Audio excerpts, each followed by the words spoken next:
वालेकुम। मैम, ख़वातीन पर कुरान पाक तिलावत करते वक्त पानी फेंका गया, क्या कहेंगी? अच्छे माज़रत के साथ किसी के दीन पे बात नहीं करनी चाहिए, बट एक मुसलमान पे जब कोई कुरान पढ़ते हुए तिलावत करते हुए कोई इस तरह की हरकत करेगा तो आप समझ जाओ कि वो दीन मोहम्मदी से निकल चुके हैं। जी वो अपने आप पे इस्लाम का लेबल तो लगा सकते हैं, जी, सही। लेकिन आप मतलब माज़रत उम्मत मोहम्मदी से आप निकल गए।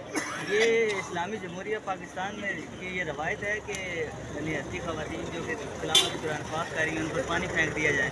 बच्चे ये लोग ऐसी ऐसी नई रवायतें रख रहे हैं। इनकी वालिद ने बेनज़ीर भुट्टो शहीद थे, गंदी गंदी बातें की थी, और माशाल्लाह इनकी औलाद ये काम कर रही है। जो लोग कुरान पढ़ रही है उन पे पानी फेंक रहे हैं, तो मतलब आप सोच लें कि किस हद तक जा सकते हैं।